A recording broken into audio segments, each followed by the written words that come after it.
رب العالمین والصلاة والسلام علی سید الانبیاء والمرسلین اما بعد فاعوذ باللہ من الشیطان الرجیم بسم اللہ الرحمن الرحیم الصلاة والسلام علیک یا سیدی یا رسول اللہ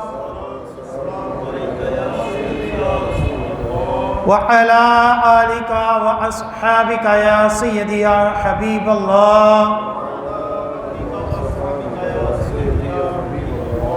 الصلاة والسلام عليك يا سيدي يا نبي الله وعلى آلك وأصحابك يا سيدي يا نور الله نویت سنت الاعتکاف۔ الحمدللہ عز وجل ہم نماز جمعہ کے لیے حاضر ہوئے ہیں۔ دعا ہے کہ رب تعالی ہماری اس ادنا سے حاضری کو اپنی بلند بارگاہ میں قبول و منظور فرمائے، اور جو کچھ اس جمعے میں بیان ہوگا اسے سننے کی، سمجھنے کی، اس کے اوپر عمل پیرا ہونے کی اور مجھے صحیح طرح بیان کرنے کی توفیق عطا فرمائے۔ جیسا کہ آپ سب کو پتہ ہے کہ ربیع الآخر حضور غوث پاک رحمۃ اللہ علیہ کے عرس مبارک والا مہینہ ہے۔ تو آج جو موضوع ہے وہ حضور غوث پاک رحمۃ اللہ علیہ کے متعلق ہی ہے۔ اب حضور غوث پاک رحمۃ اللہ علیہ کے متعلق کئی موضوعات بن سکتے ہیں، آپ کی سیرت بھی بن سکتی ہے، آپ کے مجاہدے، آپ کی عبادات، آپ کی سخاوت، آپ کا ایک طریقہ تبلیغ، آپ کا نیکی کی دعوت دینا، برائی سے منع کرنا، کئی موضوعات ہیں۔ لیکن جس موضوع کے اوپر میں اس جمعے کا بیان کروں گا وہ موضوع ہے حضور غوث پاک رحمۃ اللہ علیہ کے عقائد و نظریات۔ کہ آپ رحمۃ اللہ علیہ کے عقائد و نظریات کیا تھے، یہ موضوع اس لیے سلیکٹ کیا گیا کہ آج کئی اپنے آپ کو قادری کہلوانے والے، کئی گدیوں کے جو آگے گدی نشین ہوئے ہیں، ان کے عقیدے جو ہے وہ اہل سنت سے ہٹ کر ہیں، کہتے ہیں اپنے آپ کو کیا ہیں، قادری ہیں۔ صحابہ کے بارے میں بھی بغض، افضلیت ابو بکر صدیق ہے بھی منکر، معصومیت والے مسئلے میں بھی دغا، اور کہتے کیا ہیں کہ جی ہم قادری ہیں۔ حضور غوث پاک کی کیا تعلیمات ہیں۔ اسی طرح بعض لوگ حضور غوث پاک رحمۃ اللہ علیہ کا حوالہ دے کر لوگوں کو فقہ حنفی سے ہٹاتے ہیں، کہتے ہیں یہ دیکھو جی یہ آپ غوث پاک کرتے ہیں، تو یہ دیکھو غوث پاک نے اپنی کتاب میں لکھا ہوا ہے کہ وہ رفع یدین کرتے تھے، تو چونکہ رفع یدین کرتے تھے اس لیے تمہارے تو نہ ہوئے، تم تو حنفی ہو۔ تو وہ حوالہ دے کر یہ ثابت کرتے ہیں کہ غیر مقلد ہی رہو، تقلید کی کوئی ضرورت نہیں ہے، کوئی حنفی شافعی اس کی کوئی ضرورت نہیں، خود ہی قرآن و حدیث سے اخذ کرو۔ تمہارا جو 11ویں والی سرکار ہے وہ بھی رفع یدین کرتے تھے، ایک یہ بھی فتنہ ہے۔ ٹھیک ہے، تو آج ہم مکمل طور پر حضور غوث پاک کی وہ تعلیمات جو اس موجودہ دور کے فتنوں کے متعلق ہے، کیونکہ عقائد و نظریات تو بہت وسیع معنی رکھتے ہیں، لیکن وہ مسائل کہ جو اس دور کی ضرورت ہے، اور ہم نے کیا پڑھا، ہم کیا نماز میں پڑھتے ہیں، اس کے مطابق یہ ضرورت ہے کہ ہم بزرگان دین کے نقش قدم پر چلیں، ہم ان جیسے عقائد و نظریات رکھنے والے ہوں۔ کیا کہتے ہیں، اہدنا الصراط المستقیم صراط الذین انعمت علیہم۔ اس میں تو کسی فرقے کا اختلاف نہیں کہ حضور غوث پاک اللہ کے ولی نہیں ہیں، ٹھیک ہے، سارے کہتے ہیں اللہ کے ولی ہیں، سب فرقے، اگرچہ کوئی مانتا ہے کہ کوئی نہیں مانتا، ٹھیک ہے، لیکن داتا گنج بخش رحمۃ اللہ علیہ ہوں، حضرت معین الدین چشتی ہوں، حضور غوث پاک ہوں، حضرت نظام الدین اولیاء ہوں، یہ سارے بزرگان دین کو ایز اے ولی ہر فرقہ مانتا ہے. اس لیے اگر ہم یہ کہیں کہ اے مولا ہمیں غوث پاک کے نقش قدم پر چلا، تو کوئی بھی فرقہ یہ نہیں کہہ سکتا کہ یہ دعا غلط ہے، کہ ان کی تو راہ ہی ٹھیک نہیں تھی. ٹھیک ہے، تو ہمیں تو پتہ ہونا چاہیے نا کہ جو ہمارے نظریات ہیں اہل سنت کے، الحمدللہ یہی تمام ولیوں کے نظریات تھے. لوگ آج کل نئے سے نئے فرقے بنا رہے ہیں، قرآن و حدیث کے نام پر لوگوں کو پتہ نہیں کہاں کہاں لے کر جا رہے ہیں. تو ہم نے کن کے ساتھ رہنا ہے؟ ہم نے بزرگان دین کے ساتھ رہنا ہے، ہم نے صحابہ کے ساتھ رہنا ہے، ہم نے اہل بیت کے ساتھ رہنا ہے، ہم نے ائمہ اکرام کے ساتھ رہنا جو بڑے بڑے علماء گزرے ہیں. ہم نے تنہا نہیں رہنا. اللہ تعالیٰ قرآن پاک میں ارشاد فرماتا ہے کونوا مع الصادقین. کیا فرماتا ہے؟ کونوا مع الصادقین، کہ سچوں کے ساتھ ہو جاؤ. اب سچوں کے ساتھ ہونا جو ہے وہ دو صورتیں ہیں. سچوں کے ساتھ ہونے کی کتنی صورتیں ہیں؟ دو صورتیں ہیں. ایک صورت تو یہ ہے کہ ایک طرف یزیدی لشکر ہے اور ایک طرف کیا ہے؟ حسینی لشکر ہے. اب سچوں کے ساتھ ہونے کا ایک مطلب یہ ہے کہ جو مسلمان ہو وہ یزیدی لشکر چھوڑ کر کن کے ساتھ ہو؟ حضرت امام حسین کے ساتھ ہو. یہ ہے اپنے عمل کے ساتھ، اپنے کردار کے ساتھ سچوں کے ساتھ ہو جانا. یہ کیا ہے؟ اپنے عمل کے ساتھ سچوں کے ساتھ ہو جانا. ایک بندے کے ساتھ ظلم ہو رہا ہے اور ایک ظالم ہے، اور بندہ کس کی گواہی دے دے؟ مظلوم کے حق میں گواہی دے دے، تو یہ کیا ہے؟ یہ سچوں کے ساتھ ہے. یہ عملی طریقے سے. ایک ہوتا ہے اعتقادی طریقے سے کہ ہمارا عمل کچھ نہیں ہو رہا لیکن جو ہمارا عقیدہ ہے یہ سچوں کے ساتھ ہو جائے. اب دیکھیں عملی طور پر ہم ہر وقت 24 گھنٹے سچوں کے ساتھ نہیں رہ سکتے، ہے نا؟ کہ ایک اللہ کا ولی ہو، نیک ہو، شریعت کے مطابق چلانے والا ہو، ہم اس کے پاس تھوڑی دیر ہی بیٹھ سکتے ہیں. عملی طور پر، فزیکلی طور پر ہم تھوڑی دیر بعد اپنے کاروبار میں لگ جائیں گے، اپنے گھر بار کی طرف متوجہ ہو جائیں گے. ہم نے سونا بھی ہے. عملی طور پر ہم ہمیشہ سچوں کے ساتھ نہیں ہو سکتے، لیکن اعتقادی طور پر ہم مرتے دم تک سچوں کے ساتھ ہو سکتے ہیں. اور اللہ نے کیا کہا؟ سچوں کے ساتھ ہو جائے. تو جو عقائد و نظریات سچوں کے ہیں ان کے ساتھ ہو جانا، یہ اس قرآن پاک کی آیت کی تعلیم ہے کہ اپنا عقیدہ بھی سچوں جیسا رکھو اور اپنا کردار بھی سچوں جیسا رکھو.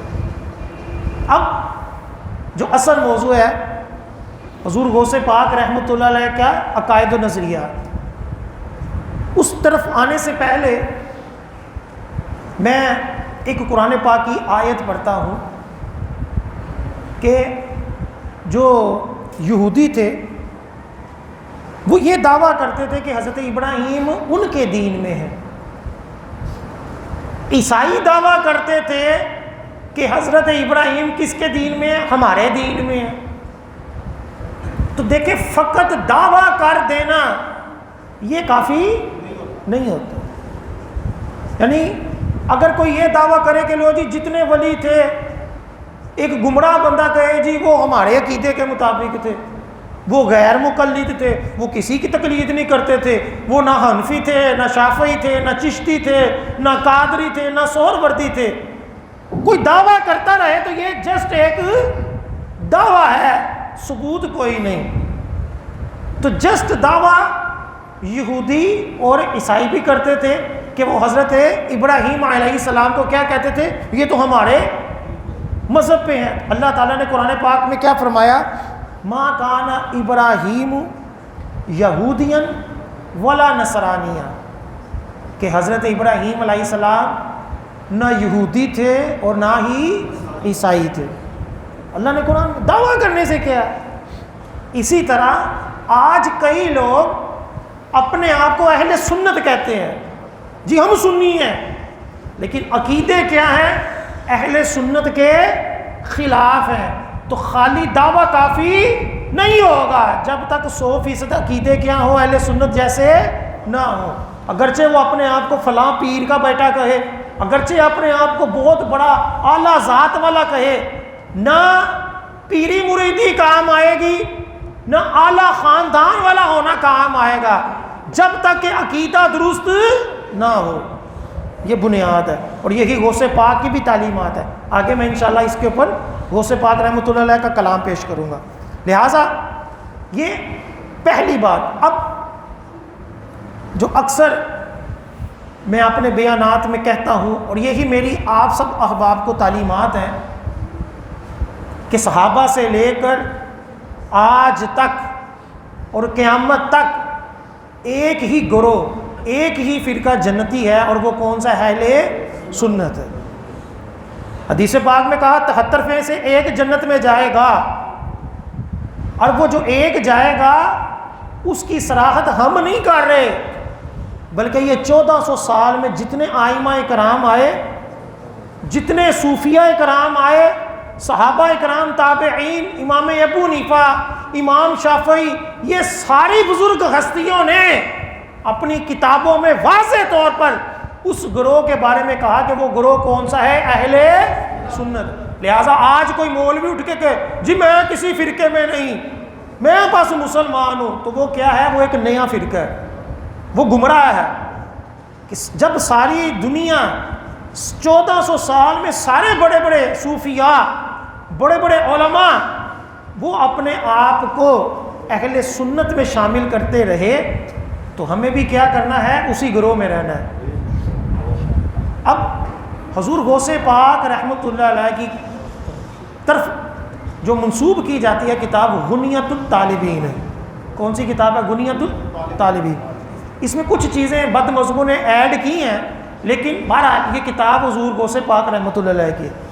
غنیۃ الطالبین میں حضور غوث پاک رحمۃ اللہ علیہ نے اپنے زمانے کے تمام بد مذہب فرقوں کے عقیدوں کا بھی ذکر کیا، اور ان کے عقیدوں کی مذمت کی۔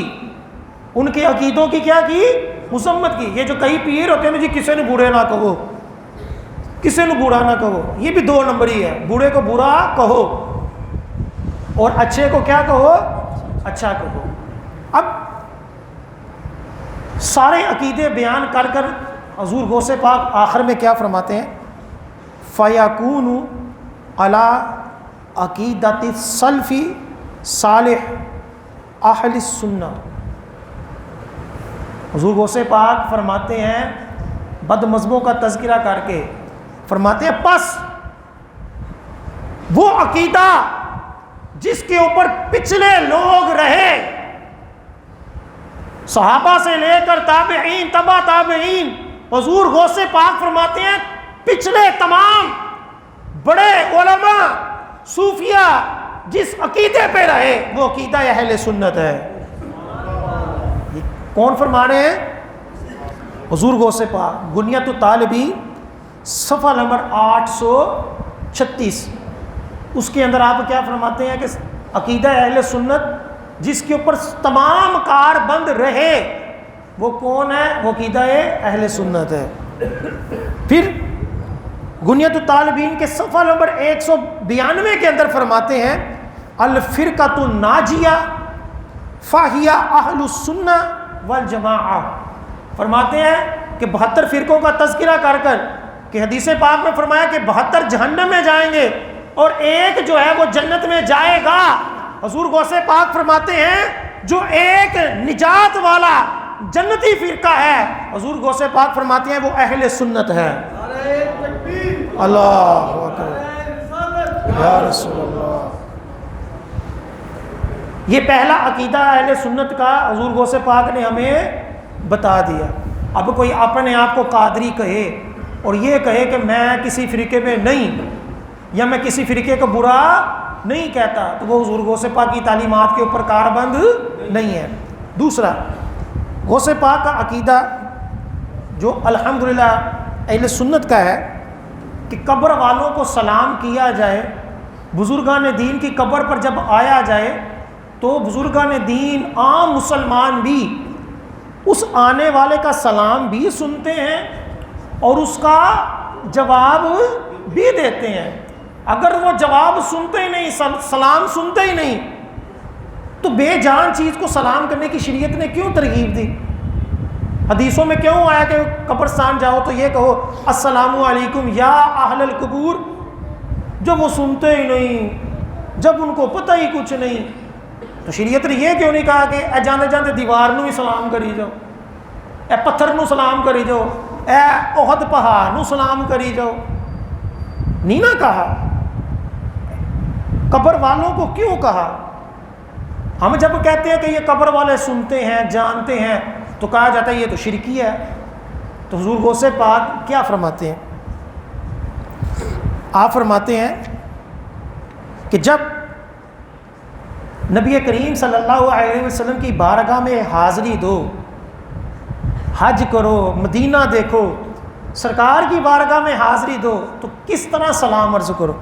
فرماتے ہیں یوں کہو اللہم انی اتوجہ الیک بنبیک علیک سلامک نبی رحمہ یا رسول اللہ و انی اتوجہ بک العربی لیغفر لی ذنوبی۔ فرماتے ہیں یوں کہو اے خدا میں تیری طرف متوجہ ہوتا ہوں نبی پاک صلی اللہ علیہ وآلہ وسلم کے وسیلے سے۔ ہم وسیلہ دے تو کیا کہتے ہیں؟ یہ شرک ہے، اور ڈائریکٹ منگو۔ تو حضور غوث پاک کیا فرما رہے ہیں؟ کیا ہے کہ اس طرح دعا کرو اے مولا میں تیری طرف دعا کرتا ہوں، میں تیری طرف متوجہ ہوتا ہوں اپنے نبی کے وسیلے سے، جو کون سے نبی ہیں اور جو رحمت والے نبی ہیں۔ پھر فرماتے ہیں یا رسول اللہ میں متوجہ ہوتا ہوں آپ کے ساتھ اپنے رب کی طرف۔ پہلے کس کو وسیلہ بنایا؟ سرکار کو، اللہ کی بارگاہ میں۔ پھر سرکار کو مخاطب ہو کر کہا کہ یا رسول اللہ میں آپ کو وسیلہ بناتا ہوں رب کی بارگاہ میں کہ اللہ تعالی میرے گناہ معاف کر دے۔ یعنی یہ دعا سکھا رہے ہیں کہ سرکار کے روزے کے اوپر کھڑے ہو کر سرکار کو وسیلہ بناؤ اپنی دعا میں، پھر سرکار کو وسیلہ بناؤ اپنے گناہ بخشوانے میں، اور کیا کہو یا رسول اللہ۔ ہم یا رسول اللہ کہیں تو کیا کہا جاتا ہے؟ یہ تو شرک ہے جی۔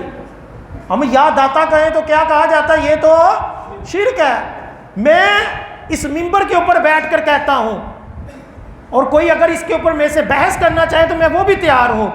1400 سالوں تک کسی بھی بڑے عالم نے، کسی بھی بڑے مفتی نے، کسی بھی صوفی نے اللہ کے ولیوں کو، صحابہ کو یا نبیوں کو پکارنا شرک نہیں کہا۔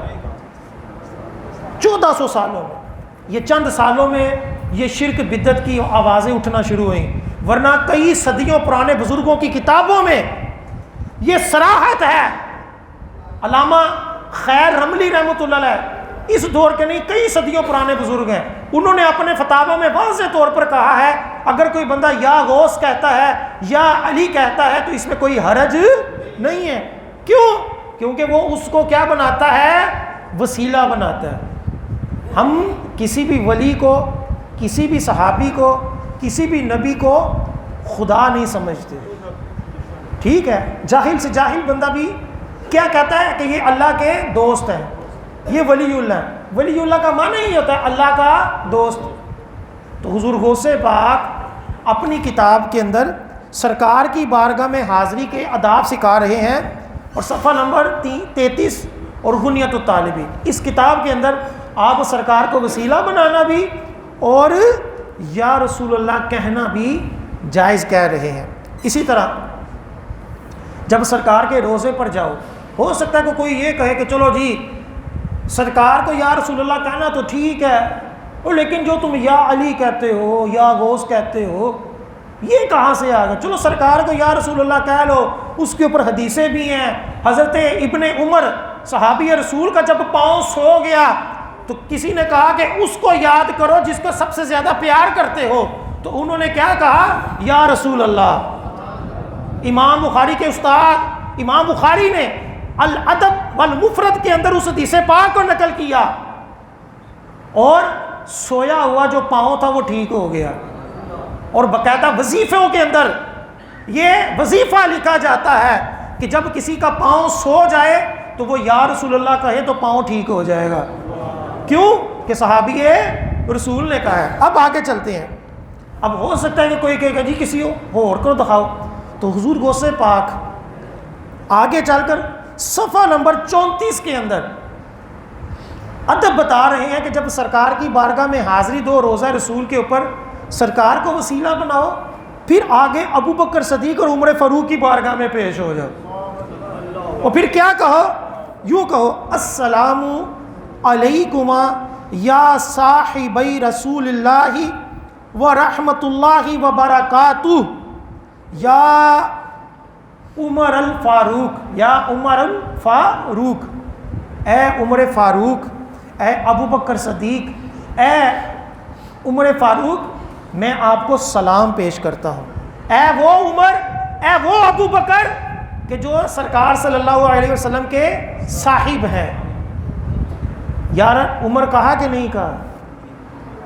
سرکار کے صاحب کہہ کر حضرت ابو بکر صدیق کو اور حضرت عمر فاروق کو خطاب کیا کہ نہیں کیا؟ حالانکہ عمر فاروق دنیا سے پردہ کر چکے ہیں۔ آگے چلتے ہیں۔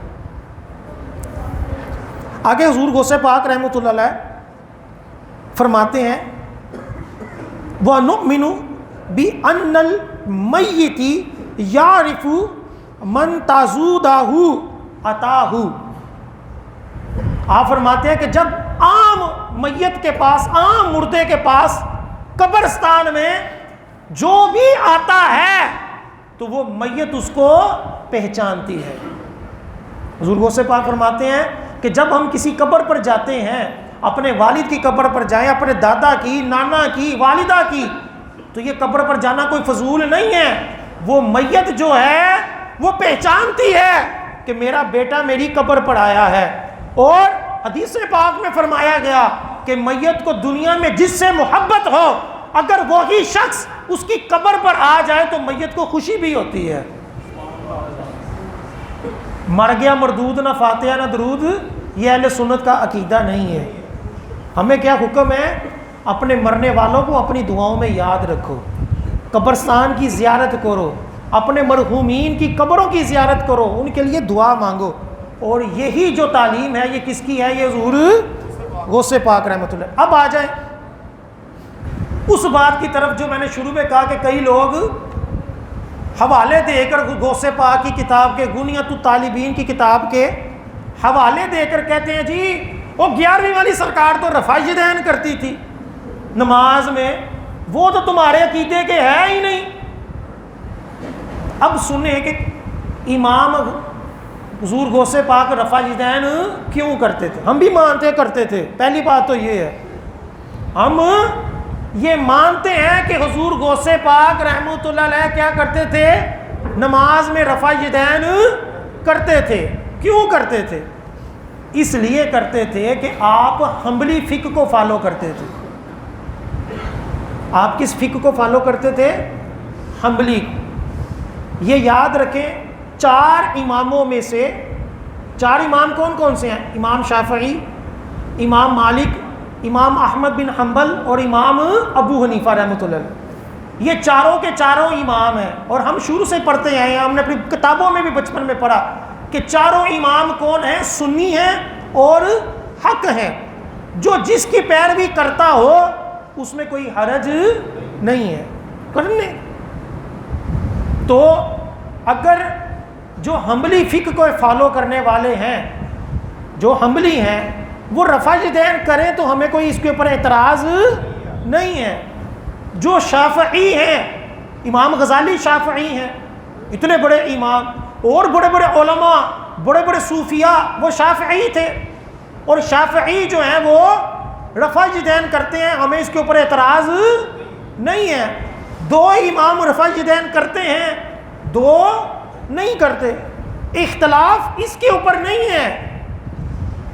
یہ رفع یدین تو بہانہ ہے لوگوں کو گمراہ کرنے کا. اختلاف ہمارا نماز میں رفع یدین کرنا یا نہ کرنے کے بارے میں نہیں. اس وجہ سے فرقہ نہیں بنا. فرقہ اس وجہ سے بنا کہ سرکار کی بارگاہ میں گستاخیاں کی ہیں. ہم اس وجہ سے نہیں لڑتے کہ تم رفع یدین کیوں کرتے ہو. ہم یہ کہتے ہیں کہ اگر ہم نہیں کرتے اور ہم فقہ حنفی کو فالو کرتے ہیں تو تم کون ہوتے ہو اعتراض کرنے والے. اور ہم جو شافعی ہیں, جو حنبلی ہیں, جو رفع یدین کرتے ہیں, ہم اس کے اوپر بھی اعتراض نہیں کرتے. تو امام حضور غوث پاک رحمۃ اللہ علیہ کیا تھے؟ یہ حنبلی تھے. آپ خود لکھتے ہیں قال الامام ابو عبداللہ احمد بن محمد بن حنبل شیبانی و امات و اماتنا علی مذہبہ اصلا و فرحا و حشرنا فی زمرتہ. فرماتے ہیں کہ امام احمد بن حنبل ہمارے کیا ہیں؟ امام ہیں, اور ہم اس بات کے اوپر خوشی چاہیں گے کہ ہمارا حشر جو ہے وہ ان کے ساتھ ہو. یہ کون فرما رہے ہیں؟ یہ حضور غوث پاک فرما رہے ہیں کہ میرے امام کون ہیں؟ امام احمد بن حنبل. اور میں اس چیز کے اوپر خوش ہوں گا کہ اللہ تعالیٰ میرا حشر جو ہے وہ کس کے ساتھ کرے؟ وہ امام احمد بن حنبل کے ساتھ کرے. اب یہاں انہوں نے خود کیا کہا کہ میں کون ہوں؟ میں حنبلی ہوں. اب حضور غوث پاک حنبلی کیوں ہوئے؟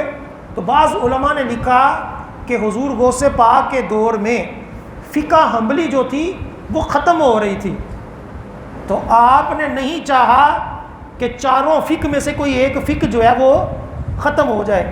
اس لیے آپ نے حنبلی فقہ کو مضبوط کرنے کے لیے حنبلی فقہ کو فالو کیا اور ہمیشہ اسی حنبلی فقہ کے اندر رہے.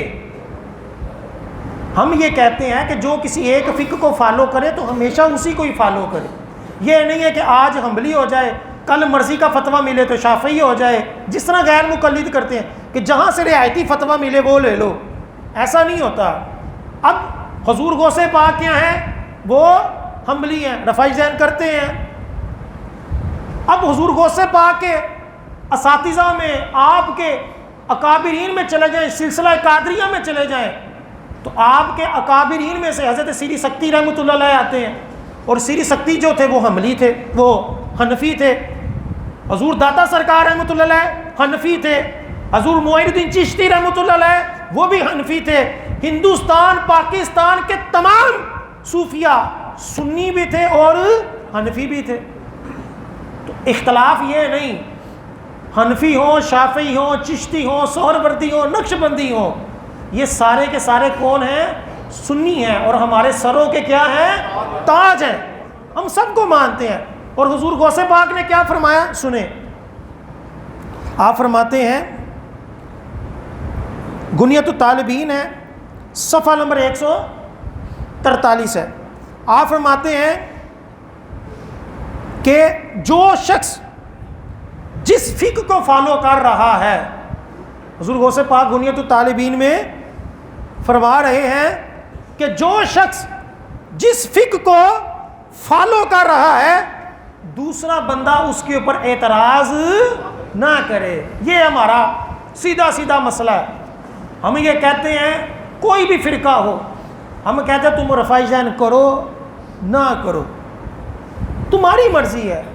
ہم اگر حنفی رفع یدین نہیں کرتے تو لوگوں کو یہ کہہ کر کیوں گمراہ کرتے ہو کہ لو جی یہ دیکھو حنفی جو ہیں یہ رفع یدین نہیں کرتے اور یہ حدیثوں کو چھوڑ کر اپنے اماموں کے پیچھے لگے ہوئے. ہمارے پاس حدیثیں ہیں, ہمارے پاس دلائل ہیں. کوئی بھی مسلمان قرآن و حدیث کو چھوڑ نہیں سکتا.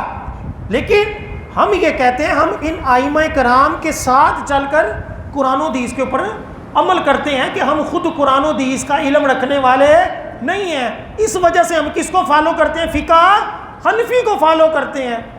ٹھیک ہے. اب جب ہم فقہ حنفی کو فالو کرتے ہیں تو ہم ان کے نقش قدم پر چلتے ہوئے اپنی ساری زندگی گزارتے ہیں اور نماز بھی اسی کے مطابق پڑھتے ہیں. ہمارے یہاں کیا ہے, ایسے ہی کوئی اٹھتا ہے وہ چھڈو جی ساریاں گلن, خود قرآن و حدیث پڑھو, خود قرآن و حدیث پڑھو. اب 3-4 مسئلے پکڑ لیتا ہے, رفع دین پکڑ لیا, آمین اونچی آواز میں پکڑ لیا, باقی سارے معاملات وہ فقہ حنفی کے مطابق ہی کر رہا ہوتا ہے. مرتا ہے تو فقہ حنفی کے مطابق ہی غسل لے رہے ہوتے ہیں, فقہ حنفی کے مطابق ہی اس کی قبر بن رہی ہوتی ہے, فقہ حنفی کے مطابق ہی اس کی نماز جنازہ پڑھی جا رہی ہوتی ہے. سب سے بڑی بات, جتنے بھی فرقے ہیں روزہ رکھتے بھی فقہ حنفی کے حساب سے ہیں اور افطار بھی کس کے حساب سے کرتے ہیں, فقہ حنفی کے حساب سے.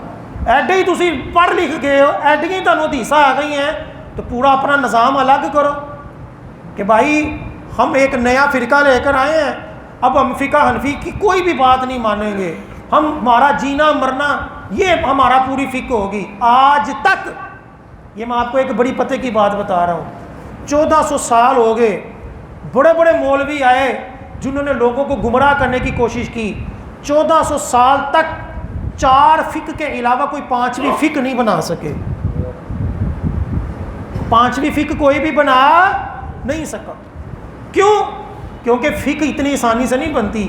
پیدائش سے لے کر مرنے تک سارے احکام اس فقہ کے اندر آنا ضروری ہے. یہ جتنے گمراہ مولوی ہیں نا, یہ سارے کام چھوڑ کر گھر بیٹھ جائیں اور غلط ملط فتوے لکھنے شروع ہو جائیں, ہر مسئلے کے اوپر غلط فتوے لکھتے شروع ہو جائیں, ان کی زندگی ختم ہو جائے گی غلط فتوے بھی دیتے ہوئے, لیکن ان کی فقہ مکمل نہیں ہوگی. یہ جو غیر مقلد ہے نا, ان کو 100 سال ہو گیا ہے. کتنا سال ہو گئے ہیں؟ 100 سال, تقریباً 100 سال ہو. سعودیہ کے اندر نجدی حکومت آتے ہوئے کتنا سال ہو گیا ہے؟ 100 سال. آپ کو پتہ ہے کہ وہاں سعودیہ میں بھی, سعودیہ کے اندر بھی جو فقہ چلتی ہے وہ وہابی فقہ نہیں چلتی, فقہ حنبلی چلتی ہے. ابھی تک غیر مقلد اپنی بھی فقہ نہیں بنا سکے, وہ فقہ حنبلی کو فالو کرتے ہیں. جا کر سعودی مفتیوں سے پوچھ لیں, آپ کو جو فتویٰ دیں گے وہ فقہ حنبلی کے حساب سے دیں گے. اتنا آسان نہیں ہوتا فقہ بنا لینا اور اماموں کا انکار کر دینا اور ترجمے پڑھ کر مولویوں کے بارے میں باتیں کرنا, اتنا آسان نہیں ہوتا. تو امام حضور غوث پاک رحمۃ اللہ علیہ کیا فرماتے ہیں, اور جو شافعی ہو, جو حنبلی ہو, جو جس فقہ کو فالو کرنے والا ہو, اس کو برا نہ کہو. کیوں؟ کیونکہ چاروں فقہ کیا ہیں, وہ حق ہیں. چاروں امام کیا ہیں, وہ حق ہیں. آگے چلتے ہیں. حضور غوث پاک رحمۃ اللہ علیہ اصال ثواب کی بھی ترغیب دے رہے ہیں. ہم کبھی اصال ثواب کریں تو کہتے ہیں جی یہ تو مولویوں نے کھانے پینے کے بہانے خود سے نکال لی ہیں, یہ تو قرآن و حدیث سے ثابت ہی نہیں, بزرگوں سے ثابت ہی نہیں. سنو, حضور غوث پاک رحمۃ اللہ علیہ فرماتے ہیں, آپ غنیۃ الطالبین صفحہ نمبر 105 کے اندر فرماتے ہیں کہ بندہ جو ہے وہ قبرستان جب جائے تو وہ کیا کرے, وَيَقْرَأُ إِحْدَى عَشَرَةِ مَرَّةً قُلْ هُوَ اللَّهُ أَحَدٌ. آپ فرماتے ہیں کہ جب بندہ قبرستان جائے تو وہ 11 مرتبہ کیا پڑھے, قُلْ هُوَ اللَّهُ پڑھے, اور اس کے علاوہ جو بھی قرآن پڑھنا ہے وہ قرآن پڑھے, اور اس کا ثواب جو ہے یہ اس قبر والے کو پہنچائے. اصال ثواب بتا رہے ہیں نا. ہمارے یہاں کہتے ہیں جی نہیں نہیں نہیں, کسی نے کوئی نہیں, ہر کوئی اپنے اعمال کی خود ہی جواب دے ہے. یہ گمراہی ہے. اصال ثواب جو ہے وہ قرآن سے بھی ثابت ہے اور حدیث. اب حضور غوث پاک کیا فرما رہے ہیں کہ جب قبر, کسی بھی قبر پر جاؤ, اپنے والد کی قبر پر جاؤ, کسی بھی قبر پر جاؤ, تو حضور غوث پاک فرماتے ہیں 11 مرتبہ کیا پڑھو, قل هو اللہ پڑھو. یہ کیوں فرما رہے ہیں؟ اس کے پیچھے حدیث پاک ہے. ہمارے جتنے بھی اکابرین تھے, ائمہ کرام تھے, وہ قرآن و حدیث کو ہی سامنے رکھ کر کوئی بات کہتے تھے. حضرت علی رضی اللہ تعالیٰ عنہ فرماتے ہیں حضور صلی اللہ علیہ وسلم نے فرمایا جو قبرستان جائے اور 11 مرتبہ قل هو اللہ پڑھ کر سب مردوں کو اصال ثواب کرے تو جتنے مردے ہوں گے اتنا ثواب اس پڑھنے والے کو عطا کیا جائے. اب اللہ اب اب یہ بتائیں میانی صاحب، ہزاروں مردے دفن ہیں، بلکہ ہو سکتا ہے میں لاکھوں کہوں تو غلط نہ ہو، اب ایک بندہ صرف 11 مرتبہ ان سب مردوں کو ایصال ثواب کر دے تو اللہ تعالیٰ لاکھوں قرآن یہ سورہ اخلاص پڑھنے کا ثواب کس کو عطا فرمائے گا؟ اس پڑھنے والے۔ اپنی دعاؤں میں کنجوسی نہ کرے، جب کوئی چیز ایصال ثواب کرے تو تمام مسلمانوں کو کرے۔ اللہ کی رحمت اتنی وسیع ہے کہ اللہ تعالیٰ سب کو ثواب عطا فرمائے گا، اور جتنوں کو تم نے پہنچایا ہوگا اس کے برابر تمہیں دوبارہ عطا کر دے گا۔ اب آگے چلتے ہیں، حضور غوث پاک کے عقائد و نظریات میں تراویح کی رکعتیں کتنی ہیں؟ ٹھیک ہے، اب غیر مقلد یہ تو کہہ دیتے ہیں کہ جی حضور غوث پاک رفع اجدین کرتے تھے، یہ بھی تو بتاؤ حضور غوث پاک تراویح کتنی پڑھتے تھے؟ آپ صفحہ نمبر 527 کے اندر یہ فرماتے ہیں کہ تراویح کی رکعت واہیہ 20 رکعات، کہ تراویح کی 20 رکعتیں ہیں۔ تراویح کی کتنی رکعتیں ہیں؟ 20 رکعتیں ہیں۔ آگے چلیں، آپ فرماتے ہیں صفحہ نمبر 997 کے اندر آپ فرماتے ہیں کہ پیر پکڑنا، کسی پیر کی بیعت کرنا یہ لازم ہے، یہ ضروری ہے کہ بندہ جو ہے وہ کسی کامل پیر کے ہاتھوں میں اپنا ہاتھ دے۔ یہ حضور غوث پاک رحمۃ اللہ علیہ کی تعلیمات۔ مزید بوسہ دینا، ہم کسی عالم دین کو بوسہ دینا کہتے ہیں یہ تو شرک ہے، تو حضور غوث پاک رحمۃ اللہ علیہ کیا فرماتے ہیں؟ آپ غنیۃ الطالبین صفحہ نمبر 31 کے اندر فرماتے ہیں اگر دو شخص گلے ملیں اور ایک دوسرے کا سر اور ہاتھ دیندار اور متقی ہونے کی وجہ سے چومیں تو یہ جائز ہے۔ حضور غوث پاک غنیۃ الطالبین میں کیا فرماتے ہیں کہ فاسق فاجر کا نہیں، جعلی پیر کا نہیں، کسی دیندار نیک شخص کا اگر کوئی بندہ ہاتھ چومے تو یہ کیا ہے؟ یہ جائز ہے۔ یہ حضور غوث پاک رحمۃ اللہ علیہ جو ہیں یہ فرما رہے ہیں۔ اسی طرح حضور غوث پاک رحمۃ اللہ علیہ، جیسے میں کہ آپ کو پہلے بھی کئی مرتبہ حوالہ دے چکا ہوں، فتوح الغیب آپ کے بیانات کی ایک کتاب ہے، اس کے اندر آپ فرماتے ہیں ثم یرد الیہ التکوین فیکون جمیع ما یحتاج الیہ باذن اللہ، کہ جب بندہ اللہ کا ولی بن جائے، اللہ کا دوست بن جائے تو اللہ تعالیٰ اس کو کائنات کے اندر تصرف کرنے کا اختیار دیتا ہے، اور وہ بندہ جب یہ کہتا ہے کہ ہو جا تو اس ولی کے کہنے پر وہ چیز ہو جاتی ہے۔ یہ حضور غوث پاک رحمۃ اللہ علیہ کیا فرما رہے ہیں؟ تصرفات، کہ ہم جب کہتے ہیں نا کہ یار اللہ کے ولی جو ہیں اللہ تعالیٰ نے ان کو قدرت دی ہے تو لوگ کہتے ہیں ہم ہی گلاں بنائی ہیں یعنی، یہ حضور غوث پاک فرما رہے ہیں کہ اللہ تعالیٰ اپنے ولیوں کو یہ شانیں عطا کرتا ہے کہ جب بندہ اللہ کا ولی بن جائے۔ مزید اس دور کے اندر جو فتنے چل رہے ہیں، حضور غوث پاک رحمۃ اللہ علیہ اس کے حوالے سے بھی کئی چیزیں جو ہیں وہ ارشاد فرماتے ہیں، جیسے کہ تعویذ۔ آئے دن آپ سوشل میڈیا کے اندر دیکھیں گے کہ جی تعویذ جس نے لٹکایا اس نے شرک کیا، تعویذ جس نے لٹکایا اس نے شرک کیا، لوگوں کو بیوقوف بناتے ہیں۔ حالانکہ حدیثیں اس حوالے سے دونوں طرح کی ہیں، اور ایک حدیث پاک میں بالکل واضح طور پر جب سرکار سے کسی نے آ کر کہا نا کہ میں دم کرتا ہوں تو سرکار نے فرمایا اپنا دم میرے اوپر پیش کرو۔ جب اس نے دم پڑا تو سرکار نے فرمایا کہ اس کے اندر کوئی شرک یا کلمات نہیں ہے، اس لیے یہ جائز ہے۔ تعویذ بھی اسی طرح کا تھا کہ زمانہ جاہلیت میں لوگ بتوں کے نام پر تعویذ بنا کر پہنتے تھے، تو سرکار صلی اللہ علیہ وسلم نے بتوں والے تعویذ ان کو شرکیہ قرار دیا، اور جن تعویذات میں جس دم میں قرآن پاک ہو یا مقدس کلمات ہوں، نبی کریم صلی اللہ علیہ وسلم نے اس دم کی بھی اجازت دی اور اس تعویذ کی بھی اجازت دی۔ حضور غوث پاک رحمۃ اللہ علیہ، اب حدیثیں میں اس کو اس لیے نہیں پڑھ رہا کہ ہمارا موضوع حضور غوث پاک کے عقائد و نظریات، چنانچہ حضور غوث پاک غنیۃ الطالبین کے اندر صفحہ نمبر 117 کے اندر فرماتے ہیں کہ قرآن شریف کے ساتھ تعویذ جائز ہے، قرآن شریف کے ساتھ تعویذ جائز ہے. یہ حضور غوث پاک نے پھر آگے دعائیں بھی لکھی کہ یہ دعا پڑھو، یہ پڑھو. تو پہلا کیا ہوا کہ تعویذ کیا ہے حضور غوث پاک کی تعلیمات کے مطابق جائز ہے جبکہ قرآن کا ہو. یہ بھی ہم کہتے ہیں، ہم کہتے ہیں کوئی ایسا کلمے نہ ہو کہ جس کا کوئی سر پیر ہی نہ ہو. جس طرح ہمارا یہ ہوتا ہے نا کہ کئی لوگ تعویذ بناتے ہیں جیلی پیر، اس میں گالیاں لکھی ہوتی ہیں، یہ ایسے ہی جملے لکھے ہوتے ہیں، آئی بلا ٹال تو جل تو جلال تو آئی بلا ٹال. یہ کوئی بات ہے؟ یہ کوئی تعویذ نہیں ہے. تعویذ کیا ہوتا ہے؟ اللہ کے مقدس کلمات ہوں، کوئی دعا ہو جس میں اللہ تعالیٰ سے پناہ مانگی جائے، اللہ تعالیٰ سے فریاد کی جائے، وہ تعویذ جائز ہوتا ہے.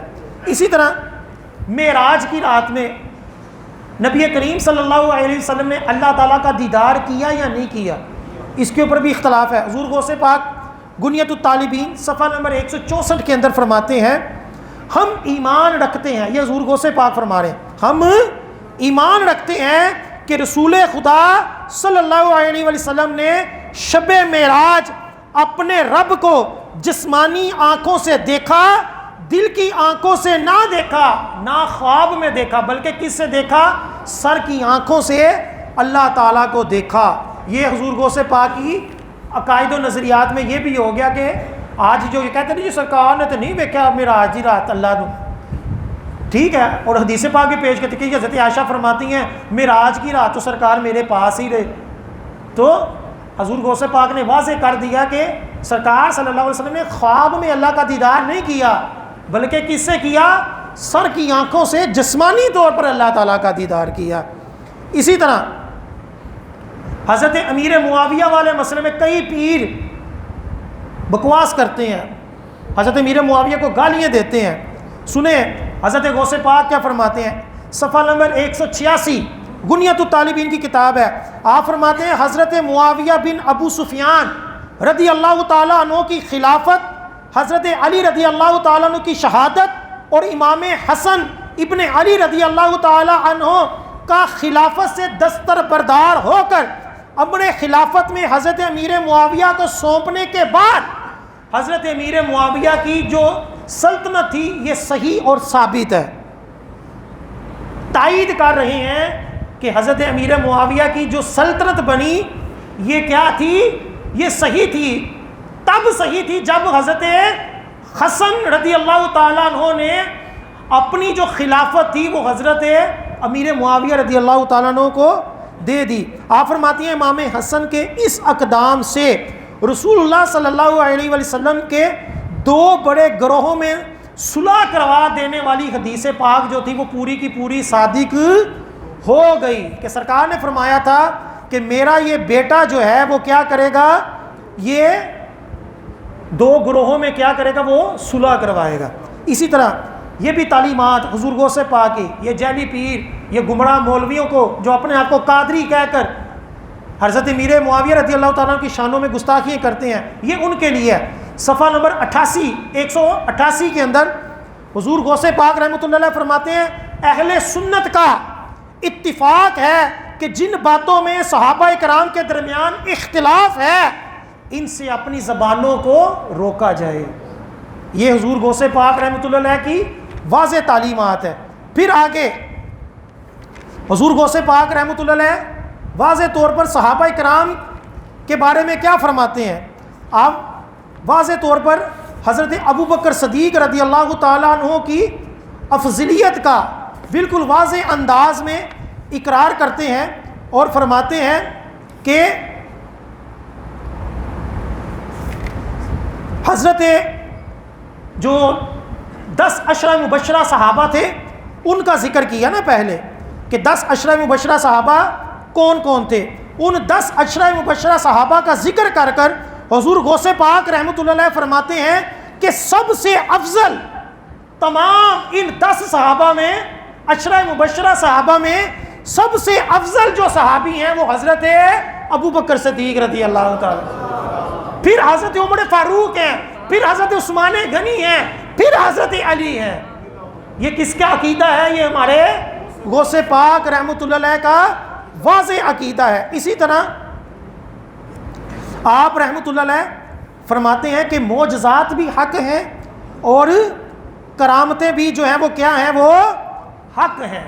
یعنی تمام عقیدہ اہل سنت کو حضور غوث پاک رحمۃ اللہ علیہ بیان کرتے ہیں۔ اور آخر میں حضور غوث پاک کی تعلیم، غنیۃ الطالبین صفحہ نمبر 190، حضور غوث پاک رحمۃ اللہ علیہ فرماتے ہیں یہ ان پیروں کے لیے ہے، یہ ان سلو کلی مولویوں کے لیے ہے جو بد مذہبوں کے ساتھ بھی جفیاں ڈالتے ہیں، پیار محبت کرتے ہیں اور کہتے ہیں جی وہ فقیراں دا کوئی مذہب نہیں ہوتا، وہ پیر کسی نو نہیں برا کہندے، ٹھیک ہے، ان پیر کو کوئی گالی دے تو ان کی لتاں تروا دیں گے، ٹھیک ہے، اور یہ خود ان گستاخوں کے ساتھ ملتے ہیں جو صحابہ کو گالیاں دیتے ہیں، جو اہل بیت کو برا بھلا کہتے ہیں، ان کے ساتھ ان کے اتحاد ہے۔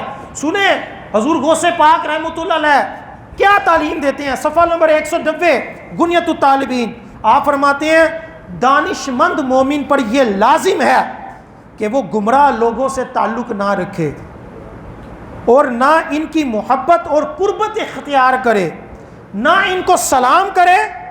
ہمارے امام احمد بن حنبل رحمۃ اللہ علیہ نے فرمایا جس نے کسی گمراہ شخص کو سلام کیا گویا یہ اس سے محبت رکھتا ہے، اور یہ بھی لازم ہے کہ گمراہ لوگوں کے پاس نہ بیٹھے، نہ ان کے پاس جائے، نہ ان کی عید اور خوشی میں ان کو مبارکباد دے، نہ ان کی نماز جنازہ پڑھے، نہ ان کے لیے کیا کرے، دعا کرے۔ یہ حضور غوث پاک رحمۃ اللہ علیہ فرما رہے۔ پھر صرف یہ نہیں فرمایا آپ یہ کہ جی چلو غوث پاک نے فرمایا یہ کون سا حدیث ہو گئی، نہیں، اتنا فرما کر جیسا کہ میں نے پہلے کہا ہر پیر ہر کامل ولی قرآن و سنت کے مطابق ہی بات کرتا ہے۔ حضور غوث پاک نے پہلے بد مذہبوں سے دور رہ کر پھر حدیث پاک نقل کی۔ فرماتے ہیں حضور صلی اللہ علیہ وآلہ وسلم نے ارشاد فرمایا جس نے گمراہ شخص کو صرف اللہ کے لیے اپنا دشمن جانا اللہ تعالیٰ اس کے دل کو ایمان سے بھر دیتا ہے، اور جو شخص ان کو خدا کا دشمن جان کر ملامت کرے، اس کو برا برا کہے، گستاخ صحابہ کو برا کہے، گستاخ اہل بیت کو برا کہے، گستاخ اولیاء کو برا کہے، حضور غوث پاک فرماتے ہیں اللہ تعالیٰ قیامت کے دن اس کو امن اور امان عطا فرمائے گا۔ اور جو شخص ایسے لوگوں کو ذلیل کرے جو گستاخ ہوں، جو بد عقیدہ ہوں، حضور غوث پاک فرماتے ہیں اللہ تعالیٰ اس کو جنت میں 100 درجے عطا کرے گا، اور جو گمراہ شخص سے کشادہ روی اور بڑی محبت کے ساتھ ملے، جی ضرور، یہ سرکار کی حدیث پاک حضور غوث پاک نقل کر رہے ہیں کہ سرکار نے فرمایا جو گستاخ صحابہ سے، جو گستاخ اولیاء سے، جو گستاخ اہل بیت سے بڑا مسکرا کر بڑے پیار سے ملے، سرکار صلی اللہ علیہ وآلہ وسلم نے فرمایا اس نے اس دین کی توہین کی، اور جو محمد صلی اللہ علیہ وآلہ وسلم پر نازل ہوا اس کا کیا کیا، انکار کیا۔ اللہ